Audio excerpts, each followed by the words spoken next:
1941. Segunda Grande Guerra.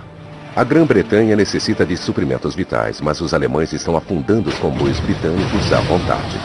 As tripulações de elite dos submarinos alemães destruíram 2,5 milhões de toneladas de remessas desde o início da guerra. Eles chamam a isso de seu momento de alegria. Essas máquinas foram projetadas para guerrear. Mas com a mudança do curso da guerra, esse momento de alegria dos alemães está prestes a terminar e ameaçando subjugá-los. Uma carga de profundidade nos atingiu e as vibrações eram tão violentas que não podíamos nos mover. Nas palavras dos sobreviventes, ele explodiu em chamas. Sabíamos que estávamos em apuros. Essa é a história da Guerra dos Comboios. Batalha Naval.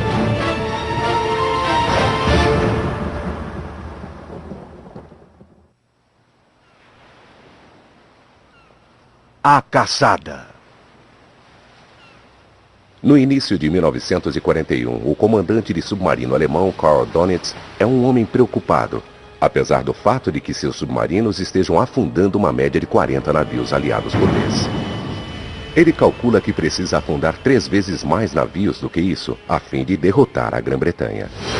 Donitz planeja então uma nova ofensiva na primavera, na qual ele espera destruir os comboios. Os ataques serão liderados por alguns de seus oficiais que mais entendem de submarinos. Um dos maiores dentre esses, o legendário Günther Prien.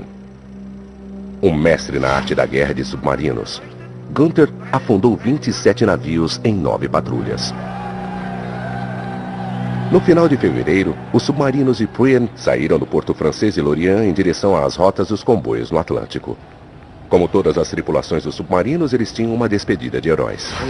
Fomos enviados ao som de músicas e aplausos. As mulheres e outras damas, como secretárias, nos deram flores.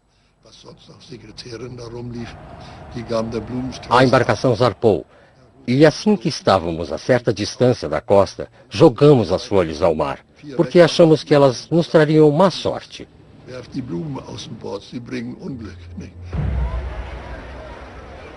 Mas para Donitz e Günther Prien, a má sorte está apenas começando.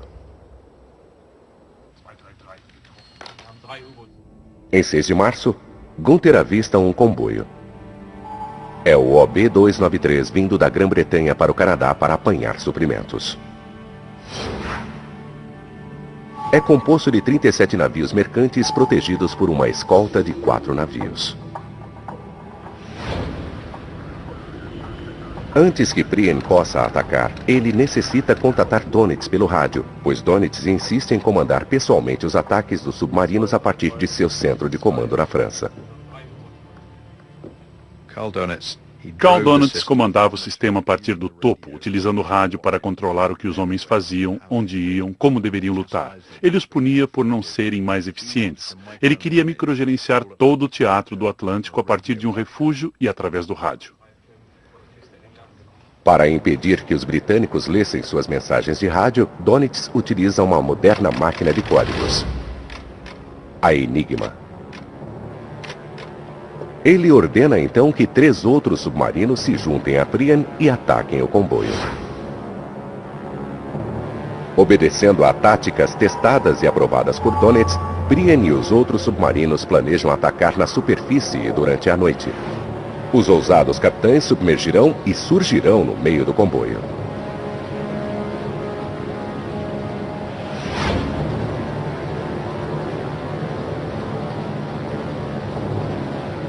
Uma vez que eles estejam dentro do raio de alcance, eles atacam.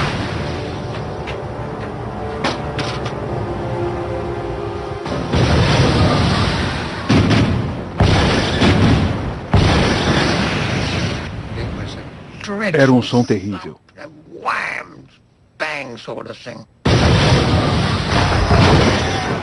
Você ouve quando o navio afunda, enquanto ele é comprimido, racha e se estilhaça.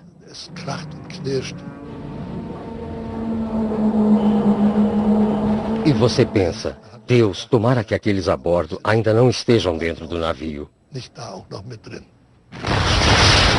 Os submarinos atingem com sucesso 4 navios. Mas quando amanhece, se nota que esse sucesso custou muito caro. 2 submarinos foram afundados. E o pior ainda, um deles é o U-47, comandado pelo melhor entre os melhores, Günther Prien.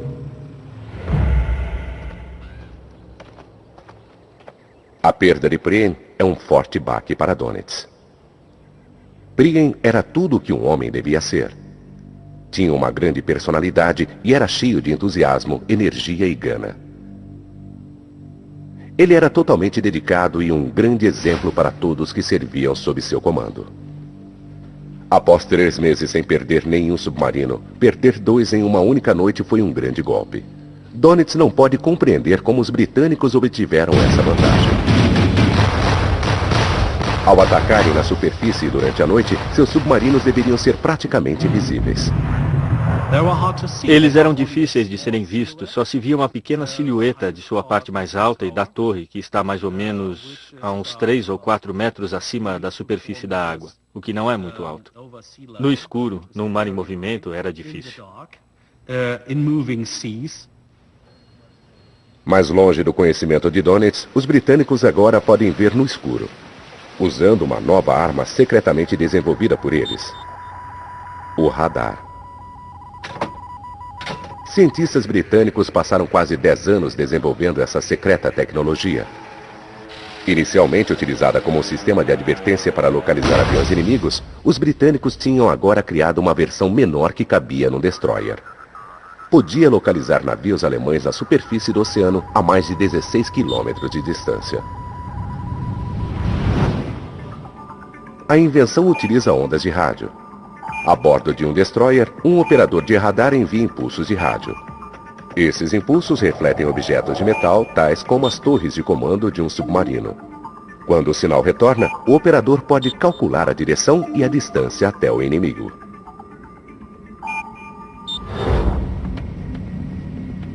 Agora, o avanço revolucionário do radar dá aos britânicos uma enorme vantagem. De repente você sabe onde o inimigo está, pode vê-lo e ele não sabe disso. Os britânicos agora têm uma vantagem completa sobre o inimigo. Eles têm uma visão noturna, uma visão eletrônica noturna, enquanto os alemães têm só binóculos. Para os britânicos, essa importante descoberta veio num momento crucial. A Grã-Bretanha é uma ilha sitiada. E a falta de mantimentos está afetando a todos. Havia um toque de recolher que ia desde o amanhecer até o anoitecer e você não podia sair para tomar uma bebida, não havia filmes, nem fotos, nem dança, não havia nada. Para ser honesto, era horrível.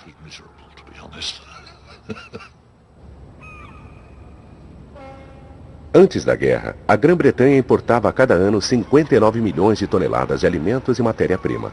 Mas com os ataques dos submarinos alemães, essa importação foi reduzida quase que pela metade.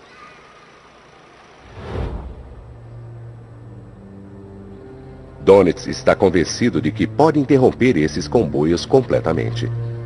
Mas ele está sendo contido pelo alto comando alemão. Em março de 1941, ele tinha somente 96 submarinos e argumentava que necessitava de 300 para derrotar os comboios. Ele não está conseguindo o poder de fogo que precisa, pois Hitler está convencido de que couraçados e não submarinos são a chave para a vitória. Hitler era como uma pessoa comum de hoje em dia, em um museu, com o modelo de um couraçado e um de submarino. O que chamaria a sua atenção? O couraçado, claro, e com Hitler era a mesma coisa. Ele era fascinado pelo puro poder brutal.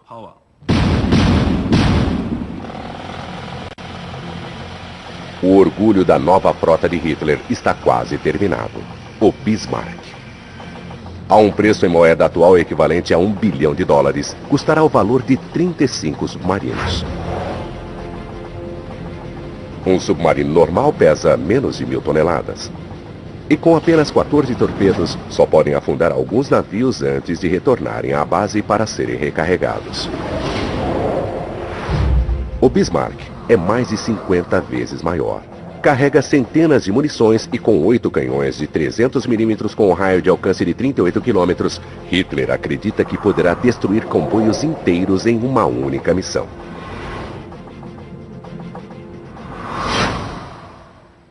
No entanto, Donitz está convencido de que o dinheiro seria mais bem empregado construindo-se submarinos. Ele acredita que se tivesse um número suficiente poderia vencer a guerra contra os comboios e está prestes a ter uma chance para provar isso. Em março de 1941, o comandante dos submarinos alemães tem 3 dos seus melhores capitães vasculhando o Atlântico à procura de inimigos. São eles Joachim Schepke, Otto Kretschmer e Fritz Julius Lemp. Os 3 juntos afundaram quase 100 navios. Em 15 de março, Lemp localiza o comboio HX-112 a 650 quilômetros da costa da Grã-Bretanha. Muitos dos seus 41 navios são navios-tanques, carregando gasolina, querosene e óleo cru. Qualquer navio que pertencesse ao inimigo era um bom alvo. E era um grande prêmio se você estivesse procurando por navios e encontrasse um navio-tanque. Despercebido que os britânicos estavam utilizando radares, os 3 melhores submarinos assumem suas posições para o ataque. Sob a proteção da escuridão, Kretschmer entra sem ser notado no meio do comboio. Numa impressionante demonstração do que é uma guerra de submarinos, ele afunda 5 navios em pouco mais de uma hora.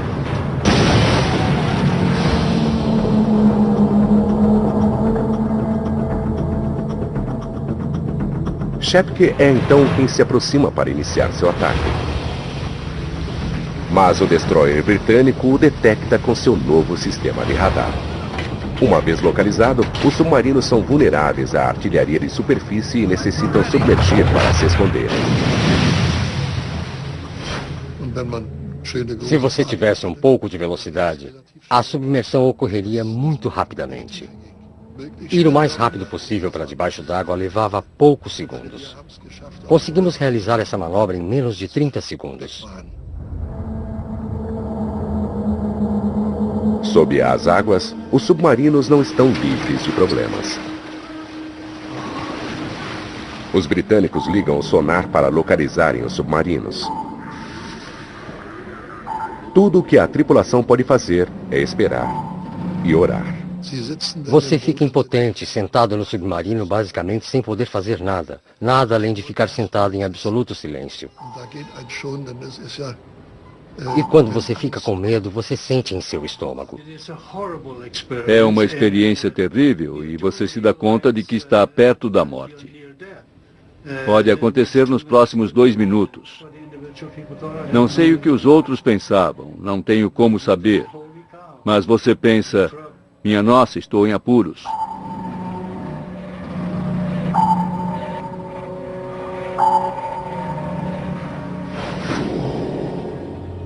Na superfície, os destroyers britânicos lançam cargas de profundidade sobre a localização suspeita do submarino que se esconde. Cada carga contém 136 quilos de explosivos de alta potência, ajustados para detonarem debaixo d'água numa profundidade pré-estabelecida.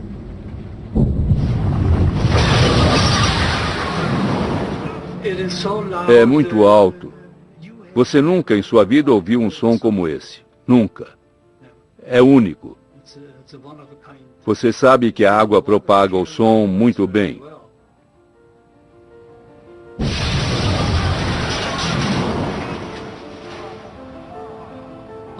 Um barulho inacreditável. Inacreditável.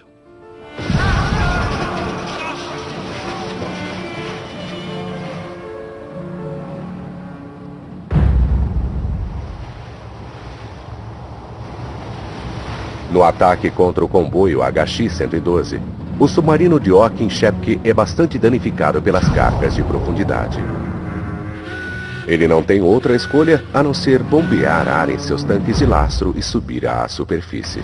Ali é localizado por um destroyer britânico e é apalroado. Schepke e 37 homens de sua tripulação afundam para o leito do oceano. Agora as escoltas começam a caçar os outros submarinos. Eles rapidamente encontram Otto Kretschmer. E cargas de profundidade também danificam o submarino dele.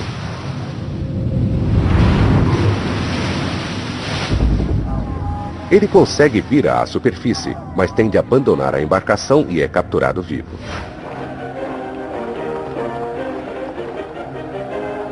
Kretschmer e sua tripulação são levados para Liverpool. A propaganda britânica tem um dia de festa. Otto Kretschmer, Joachim Chapke, Guter Prien são as estrelas. Eles são os grandes milionários que você quer jogando no seu time. São o que há de melhor quando se fala em submarinos. E com 2 deles mortos e um capturado, a organização é decapitada. Foi um golpe violento. Em 10 dias, Donitz perdeu 3 dos seus principais especialistas em submarinos.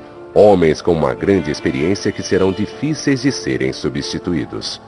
Mas ele ainda reluta em acreditar que os britânicos tenham desenvolvido uma tecnologia superior à alemã.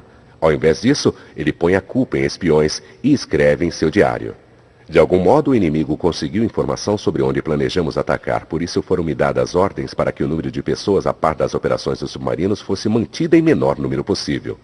A falha de Donitz em não reconhecer que o sucesso dos britânicos é devido ao radar é um erro que custará muito caro.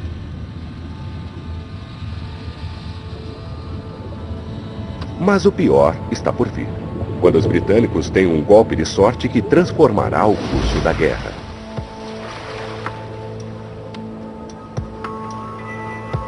Donitz perdeu 3 de seus melhores homens, mas Fritz Julius Lemp até então havia escapado da matança. Mas em 9 de maio de 1941 sua sorte acaba. Georg Rogel era o operador de rádio de Lemp. Atingimos 2 navios no comboio. Mas no terceiro disparo houve uma falha no torpedo. E então o destroyer veio em nossa direção.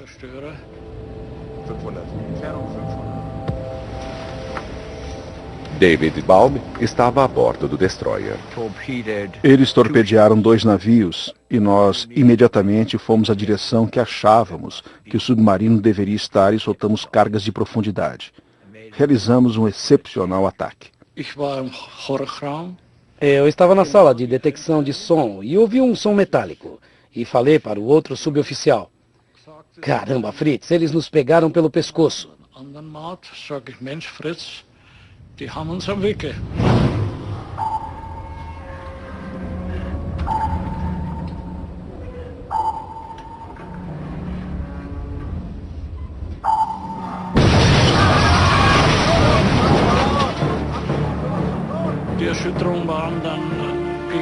As vibrações eram tão violentas que não podíamos nos mover e sabíamos que não seríamos capazes de escapar. Lemp então deu a ordem para irem para a superfície.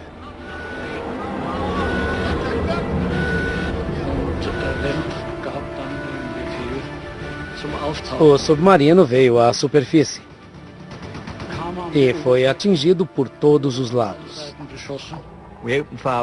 Abrimos fogo por todos os lados com nossas metralhadoras e os alemães devem ter ficado apavorados e saíram rapidamente para fora do submarino. O Lemp permaneceu em pé na torre de comando e eu pude ver ele gritando, acenando: saiam para fora, saiam todos, saiam! Eu e o outro operador de rádio estávamos embaixo, na sala de controle, e gritamos perguntando: e as máquinas secretas? Deixem tudo aí, saiam, saiam, saiam! Ele só queria salvar todos os homens. Lemp e sua tripulação abandonam a embarcação, mas para seu horror, o submarino permaneceu flutuando.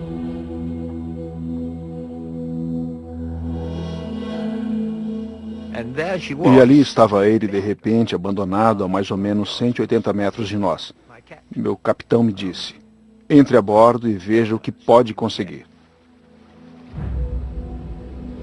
E ali estava eu na sala de controle, num silêncio total, sem nenhum alemão, somente eu.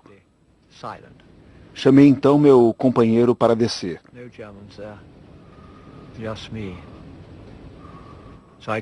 Começamos a vasculhar o submarino. E claro, as coisas mais importantes eram todos os livros de códigos e uma máquina decifradora de códigos, a Enigma.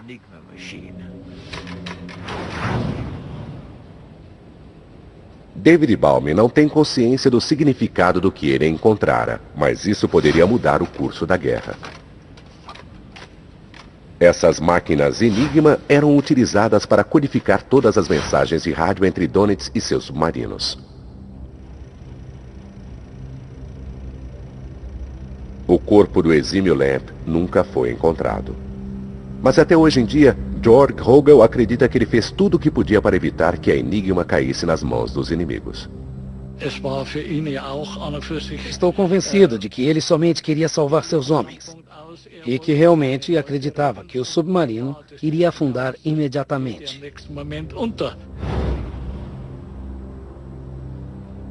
Devido a um inacreditável golpe de sorte, os britânicos haviam capturado a senha para os códigos navais alemães.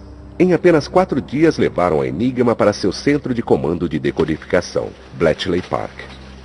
Na esperança de desvendarem todos os segredos de Donitz, algumas das mentes mais brilhantes da Grã-Bretanha começaram a trabalhar. Segundo os especialistas, os trabalhos realizados encurtaram a guerra em 2 anos, salvando muitas vidas. As mensagens decifradas são enviadas para o centro nervoso dos comboios aliados, ao comando de Western Approaches, em Liverpool. Agora, finalmente, eles podem identificar a posição dos submarinos e tentar traçar o curso dos comboios, evitando-os. Auxiliados pelo conhecimento do código e pela tecnologia do radar, o equilíbrio do poder está agora mudando para as mãos dos britânicos. As esperanças de que mais comboios chegarão aos seus destinos a salvo aumentam, mantendo a Grã-Bretanha na guerra.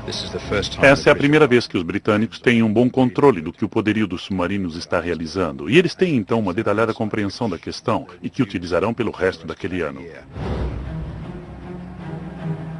Nesse meio tempo, Donitz ainda acredita que o código do Enigma é indecifrável e escreve em seu diário: "Não acredito que o uso dos rádios pelos submarinos tenha dado início à ação dos inimigos. A estratégia dos submarinos está sendo minada."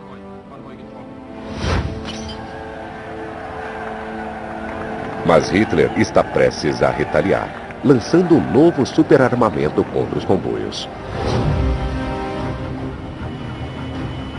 Em maio de 1941, o orgulho e alegria de Hitler, o encouraçado Bismarck, está finalmente pronto para atacar os comboios britânicos e canadenses no Atlântico Norte. O Bismarck é um dos mais avançados navios de batalha até então construídos. Ele dispara projéteis de 770 quilos a 40 quilômetros. Mesmo que os britânicos sejam capazes de utilizar seus radares e o conhecimento do Enigma para encontrá-lo, os alemães acreditam que o Bismarck seja impossível de ser afundado. Quando o Bismarck deixa o Mar Báltico em 19 de maio de 1941, o comandante da frota Gunther Lütjens discursa para sua tripulação de 2.200 homens. O dia pelo qual esperamos tão ansiosamente finalmente chegou. É o momento em que podemos guiar nosso orgulhoso navio em direção ao inimigo. Em 23 de maio, o Bismarck circula ao norte da Islândia e parte em direção às rotas dos navios. Os britânicos compreendem que isso é algo que poderá arruiná-los. Tudo acabaria, o sistema em si entraria em colapso. Sem o sistema dos comboios, os britânicos não poderiam utilizar o Atlântico e o Bismarck poderia destruir o sistema de comboios britânicos. 5 dias após terem deixado o porto, o gigante encouraçado alemão afunda o orgulho da Marinha Britânica, o HMS Hood. 1.415 marinheiros britânicos morrem. Em retaliação, Churchill concentra toda a sua marinha em uma só missão: afundar o Bismarck.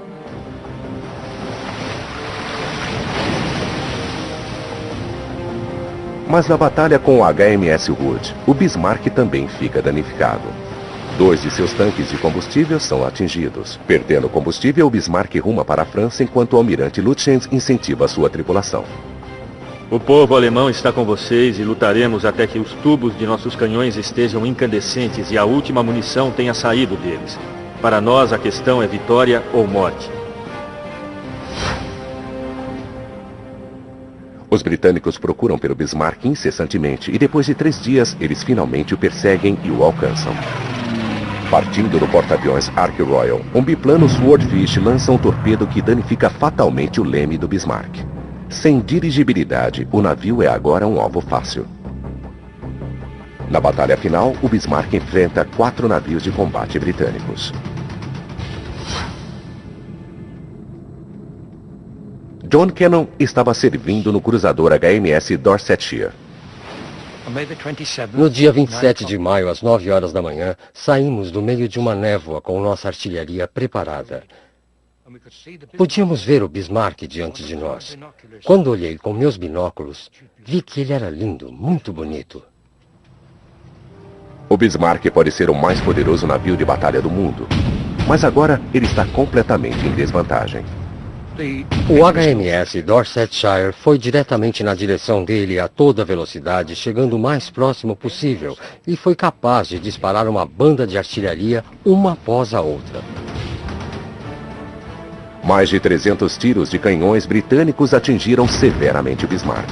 E depois que o HMS Dorsetshire disparou 3 torpedos, o encouraçado começa a afundar.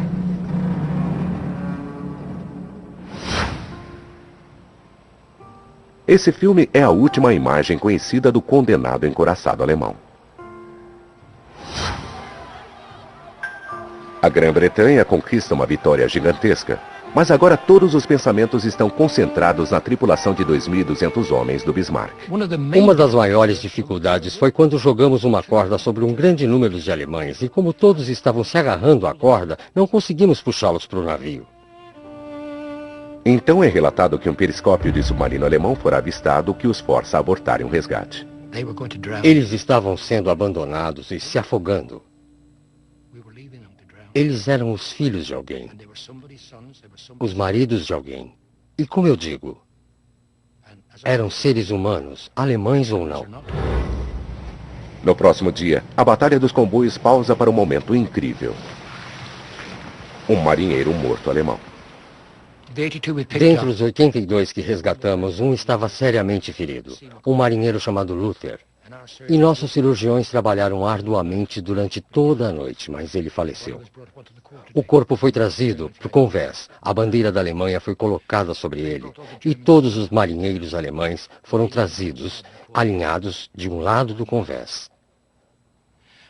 Nós ficamos do outro lado. Sempre me lembro que um dos alemães tinha uma gaita que devia ser dele e começou a tocar a canção Eu Tinha um Amigo. Nós gostamos daquilo. Houve as formalidades costumeiras. E o Dorsetshire parou por alguns instantes e o corpo foi para as profundezas.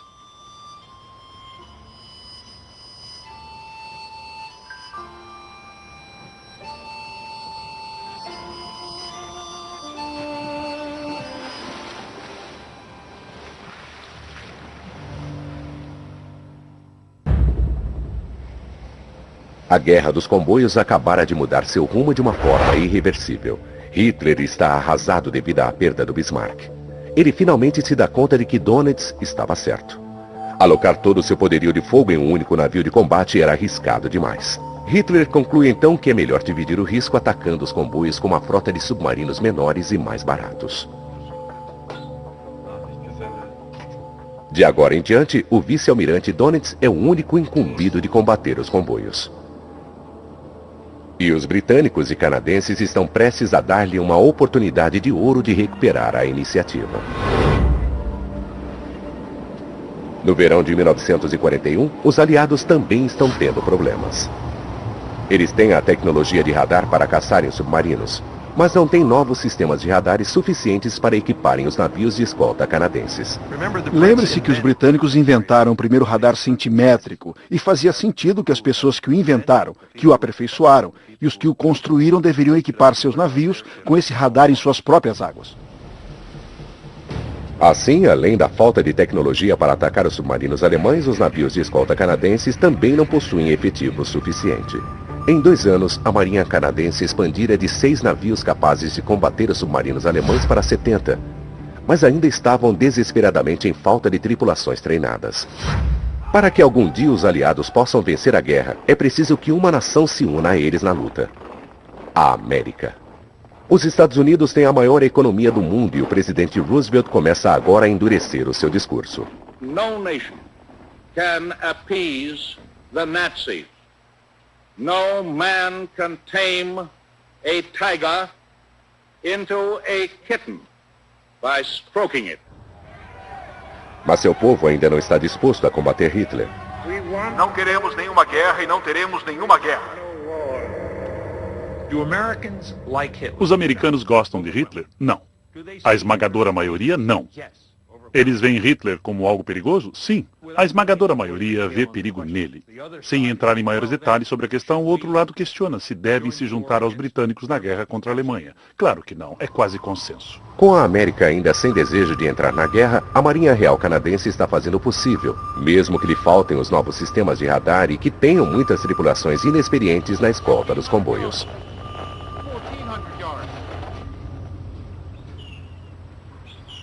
No dia 30 de agosto de 1941, o comboio SC-42 deixa Sydney, na Nova Escócia, para sua viagem de 2 semanas e meia até a Grã-Bretanha. O carregamento inclui 22 mil toneladas de grãos para auxiliar nos esforços da Guerra Britânica. Peter Koch estava a bordo do destroyer canadense Esquina. Eu acho que o SC-42 era composto de uns 60 ou 70 navios. Tínhamos um destroyer, o Esquina na frente do comboio e tínhamos 3 corvetas. Assim que o comboio parte, mensagens decodificadas indicam que uma matilha de submarinos está se formando.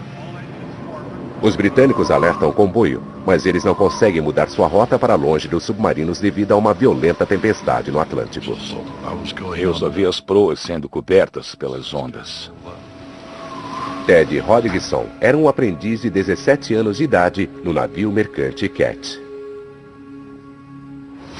Era um comboio lento. Alguns dos navios não conseguiam atingir 7 nós de velocidade, o que significava que uma vez que enfrentássemos tempo ruim, ficávamos literalmente parados.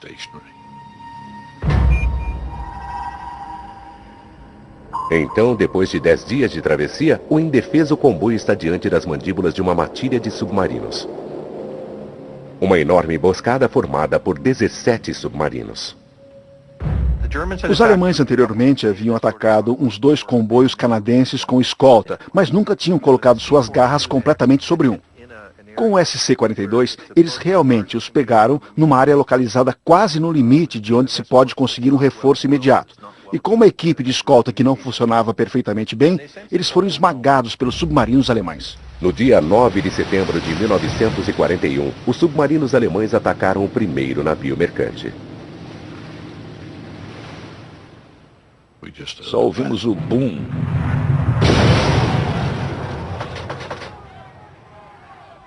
E vimos que ele estava se incendiando. Sabíamos que estávamos em apuros, pois tínhamos um navio sendo atacado de um lado do comboio. E quando os navios escoltas foram para lá, os submarinos atingiram outro navio do lado oposto do comboio. Donitz ordenou que 3 outros submarinos fossem para o local. Cheirando sangue, eles atacam. Eles tinham que seguir em frente e nós continuávamos a receber mensagens vindas da Grã-Bretanha de que havia mais e mais submarinos se reunindo. Então, eles foram ficando cada vez mais destemidos e vinham à superfície na luz do dia e submergiam, adentrando as fileiras de navios e disparavam seus torpedos e armas. Por 3 dias, os submarinos continuaram seus cruéis ataques. Eles afundaram os 15 navios e mataram mais de 200 marinheiros, quase 1/3 de toda a tripulação do comboio.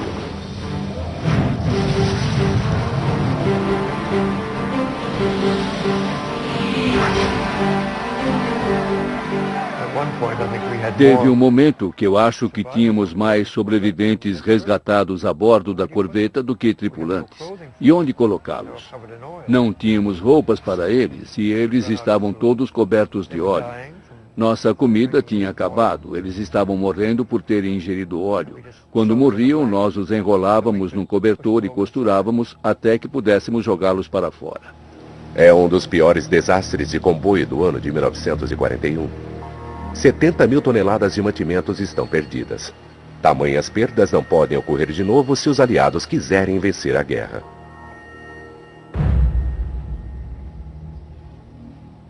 Há coisas piores por vir. Com a perda do encouraçado Bismarck, Hitler dá prioridade a Dönitz e seus submarinos. Em outubro de 1941, a frota de Dönitz aumentara para 187 submarinos. Dönitz ainda não sabe a respeito dos radares britânicos e do conhecimento do Enigma. Mas com tantos submarinos ao mar, a Alemanha tem uma poderosa vantagem na batalha contra os comboios.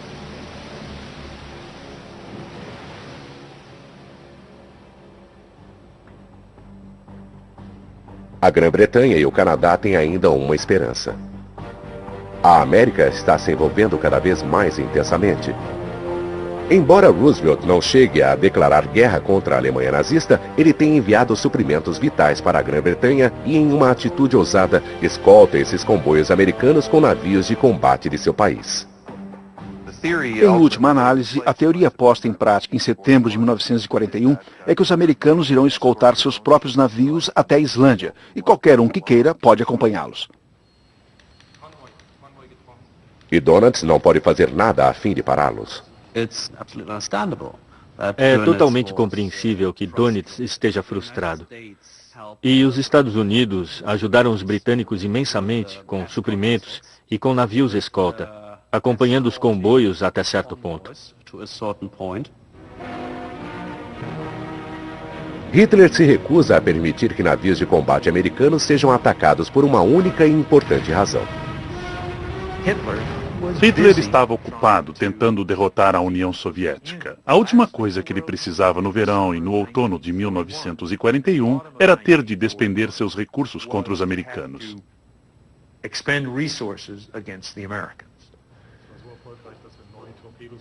Dönitz relutantemente ordena que seus submarinos não ataquem os navios americanos. Mas com tantos na zona de conflito, o desastre é inevitável. No dia 31 de outubro de 1941, o comboio HX-156 cai nas garras da matilha de submarinos. A proteção está sendo feita por 5 navios de combate americanos, incluindo o destroyer USS Reuben James. Eu era o oficial de quarto, da meia-noite até às 4 horas. Depois de sair às 4 horas, fui para o banheiro me lavar.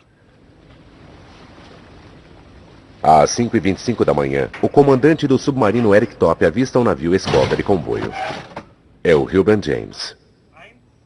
Top não faz ideia de que é um navio americano e dispara 2 torpedos. Lavei meu rosto, desci, estava deitado no meu beliche e então...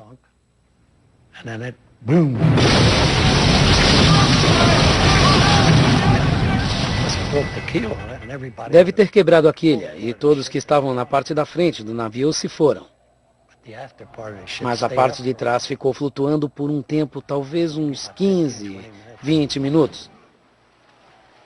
Muitos de nós pulamos a murada do navio.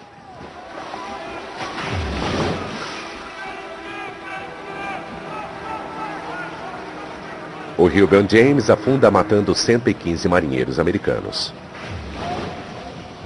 Na Grã-Bretanha, Churchill ouve a respeito do incidente e vê que é o momento pelo qual tanto esperara. Não há dúvida. Churchill estava satisfeito, até aliviado. O que ele queria ver eram os Estados Unidos entrando na guerra contra a Alemanha. Houve incidentes no Atlântico, e ele, portanto, eu acho, estaria muito feliz se um desses incidentes ocasionassem a entrada dos Estados Unidos na guerra.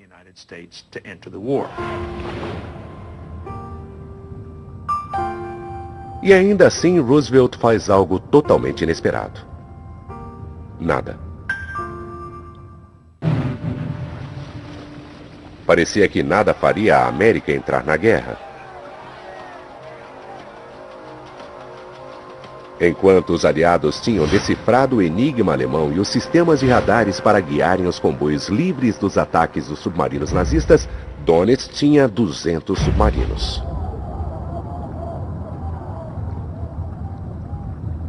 Eles são virtualmente impossíveis de serem evitados. A Grã-Bretanha precisa desesperadamente de encontrar novas maneiras de proteger seus comboios.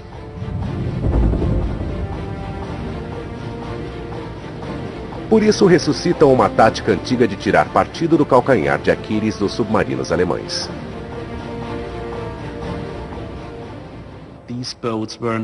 Essas embarcações não eram como os submarinos que temos hoje em dia, que são capazes de navegar submersos por um longo período de tempo.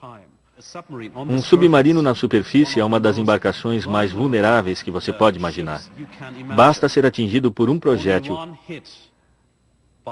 Apenas uma bala de metralhadora é suficiente para danificar a embarcação.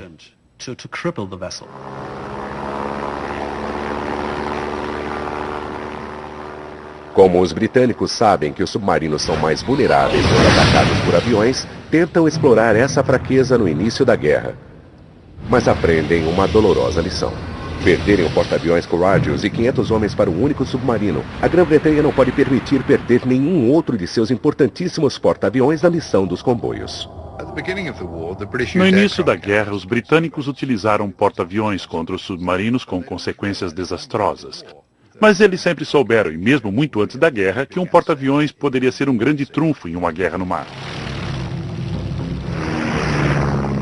A solução britânica é barata e radical. Eles pegaram um navio mercante alemão chamado Hanover, cortaram a parte de cima e instalaram um convés plano de porta-aviões. A conversão leva apenas 5 meses e o resultado é um porta-aviões miniatura com 6 aviões a bordo. Os britânicos o renomeiam de HMS Audacity, o primeiro porta-aviões escolta do mundo. O piloto Eric Brown, na época com 22 anos, foi um dos primeiros a pousar na embarcação. Antes disso, eu nunca tinha visto um porta-aviões em minha vida. Mas alguns dos pilotos do esquadrão já haviam realizado operações em grandes porta-aviões, como o Ark Royal, e levaram um susto quando viram o tamanho daquela coisa. Porque, na realidade, quando nos aproximamos para aterrissar pelas primeiras vezes, aquilo me parecia uma caixa de fósforo flutuante. Pousar numa pista de 140 metros representa para os pilotos um desafio enorme, mas esses aviões são um perigo real para os submarinos.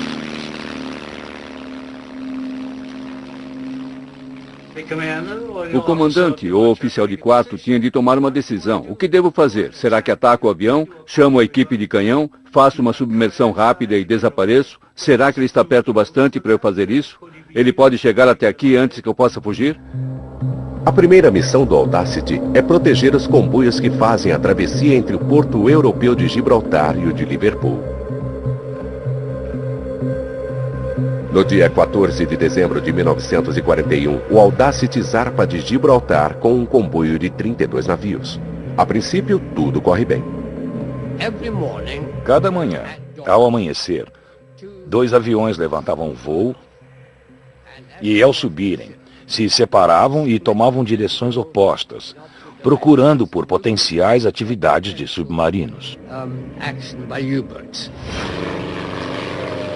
Apoiados pela patrulha de voo do Audacity, os navios escolta do comboio destroem então um número incrível de 3 submarinos.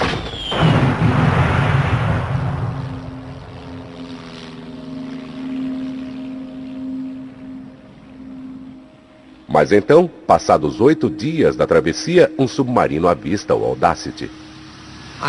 Eu era o último a pousar ao anoitecer. Estava sentado no refeitório tomando um café quando o primeiro torpedo nos atingiu. Acertou a popa e arrancou o leme fora. Eles dispararam mais 2 torpedos. E a proa foi pelos ares. Foi destruída completamente. Eu desci por uma escada, 2 pavimentos, e vi que não poderia ir mais longe do que isso. Eu pulei de lá e o porta-aviões afundou rapidamente depois disso.